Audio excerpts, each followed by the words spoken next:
अब क्या होता है, जब द्रौपदी को नंगा करने लगा दुशासन दुर्योधन की आज्ञाएं, पहले तो वो सोच रही थी कि मेरे पांचों पांडव पति बैठे हैं। जब उनकी शादी अर्जुन से हो चुकी थी उसके बाद युधिष्ठिर ने उनको जुए में हरा दिया था। मेरे पांचों पति वहां बैठे हैं, क्या मेरी बेइज्जती थोड़ा होने देंगे। जब वहां जाकर देखा द्रौपदी ने कौन कौन बैठे थे, भीष्म पितामह, द्रोणाचार्य, कर्ण जैसे योद्धा तीनों बैठे, और साथ में सैकड़ों 101 कौरव बैठे, पांचों पांडव नीची गर्दन किए बैठे, क्योंकि वो युद्ध में उसमें जुए में हार चुके थे द्रौपदी को और सारे राज्य को। अब द्रौपदी ने जब वो दुशासन उसका पकड़ के पल्ला और उसको नंगी करने लगा कि तू उस दिन भाई को क्या कह रही थी कि अंधों के अंधे होते हैं, तेरे शीश महल में टक्कर लगी थी इनकी, आज बता हम तो अंधे हैं, हमें कुछ नहीं दिखता, अब तुझे नी वस्त्र करेंगे, तुझे शर्म क्या अंधों के सामने।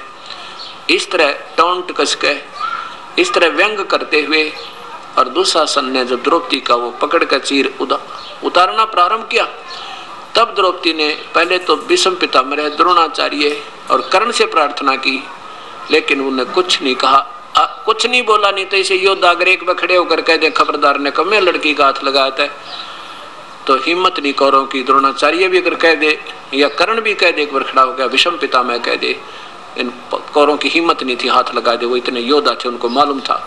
लेकिन उस दुर्योधन का मलिन अन्न खाकर उनकी आत्मा दुष्ट हो गई थी। लड़की को नंगा कर रहे हैं, सामने बैठे इतने बुजुर्ग आदमी या तो उठ कर चले जाते, ना मानते थे, ये भी तो उनकी धार्मिकता थी, अगर वो इंसान होते थे, और वहीं बैठे हैं फिर बोल नहीं रहे। तब युद्ध विदुर खड़ा हुआ। विदुर ने क्या कहा कि नकम्यों क्या कर रहे हो तुम, कुछ तो सोच लो, दुनिया में तुम्हारी बेइज्जती होगी, कहेंगे अपनी इज्जत अपने हाथों उतार दी। कौरव और पांडव को दो नहीं भाई, तुम एक चाचे ताऊ की संतान हो, तुम्हारी इज्जत और इनकी इज्जत में कोई अंतर नहीं है। क्या बताए कि विदुर कहे ये बंधु थारा, एक का कुल एक का परिवारा। अब दुशासन ने उसके मुंह पर थप्पड़ मारा, अपने चाचा के। दुशासन ने कहा कि तू तो इन पांडवों का चमचा है, इनने की तरफ बोलता हमेशा। विदुर के मुख पर लगा थपेड़ा, तू तो है पांडवों का चेहरा। दुशासन ने कहां तक गलत बात कह दी कि तू तो है बांदी का जाया, तू तो बांदी से उत्पन्न हुआ था ना, इस करके तू तो हीन है। और उस समय जब ये कहा तू तो है बांदी का जाया, तो भीष्म, द्रोण और कर्ण मुस्काया, है वो हंसने लगे। तीनों वो महापुरुष बैठे थे, नकम्मी आत्मा, उन्हें धमकाना चाहिए था, नकम्मे अपने चाचा पात ने कैसे उठा लिया, खबरदार ऐसी गलती क्या करते हैं। लेकिन उसके स्थान पर हंसने लगे जब उसने कहा ना तू बांदी से उत्पन्न हुआ है, बांदी का जाया हुआ है। तो तीनों कौन, भीष्म, द्रोण और कर्ण मुस्काया। अब वो विदुर तो छोड़कर सभा को चला गया कि ऐसी निकम्मी सभा में रहना भी पाप लगता है। अब क्या कहते हैं परमात्मा ने कि इसी कारण से ये दोष के भागी हो गए। कौन, भीष्म पितामह, द्रोणाचार्य और कर्ण उसका युद्ध में दुर्गति होकर मरे।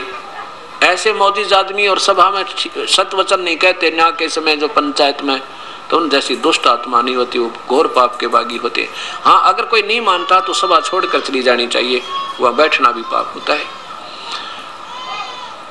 अब क्या होता है कि अब द्रौपदी ने देखे तो सब बंधे पड़े हैं अपने अपने, कोई तो वचनों में मर्यादा में बंध गया, कोई किसी के इसके धन न खाकर बंध गया, आंख बंद होगी इनकी।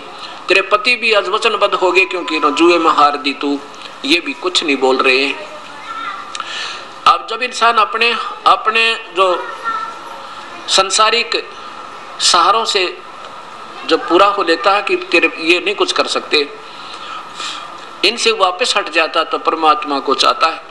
और परमात्मा भी तभी मदद करता है कि तू पहले अपने इन सहयोग देख ले तेरा कौन है।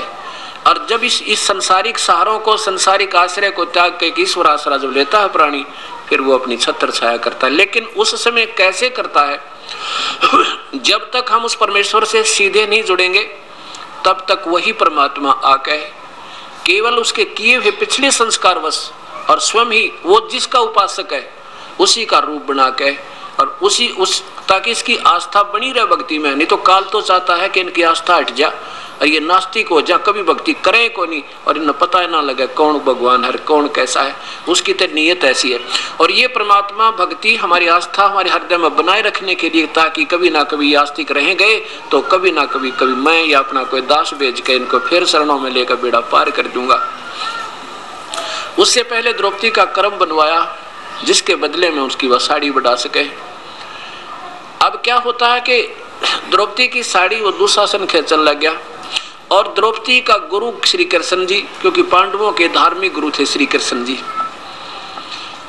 और जब दुख होता है तो हम गुरुदेव को याद करते हैं, चाहे को किसी का उपासक है, और वो परमात्मा जब तक उससे नहीं जुड़ेंगे तब तो केवल कर्माधार में वही लाभ देगा के, और जब हम उससे सीधे जुड़ जाएंगे तो हमारे पाप कर्मों को काट कर वो नए संस्कार खुद लिख देगा। अब क्या होता है, धर्मराज के दरबार में हमारे पुण्य और पाप दोनों लिखे जाते हैं। अब द्रौपदी का जब दुशासन चीरहरण करने लगे तो क्या हो गया, द्रौपदी ने पुकार की परम पिता किसको, भगवान श्री कृष्ण, क्योंकि उनके गुरुदेव थे। श्री कृष्ण को याद किया।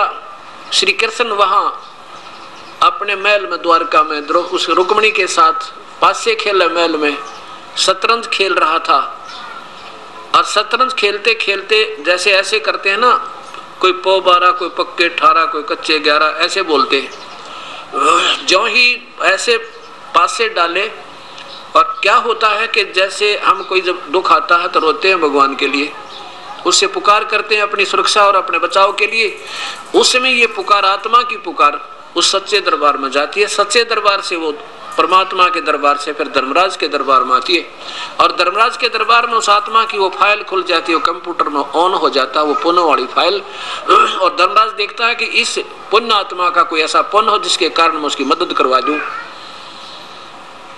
तो द्रौपदी की वह फाइल खुल गई वहां जाते ही उसकी पुकार सुन के, और वहां से फिर उस पुण्य वो देखा कि एक ऐसा पुण्य किया इस लड़के ने, अंधे महात्मा को निस्वार्थ भाव से ऐसा पुण्य किया है, और जिसके कारण तो साड़ी क्या ना जाने क्या बढ़ाया जा सकता है। तो वहां से वो उसका रिफ्लेक्शन आया, कहां, वो परमात्मा स्वयं, वहां से रिफ्लेक्शन आया उस कर्म का, किसमें, श्री कृष्ण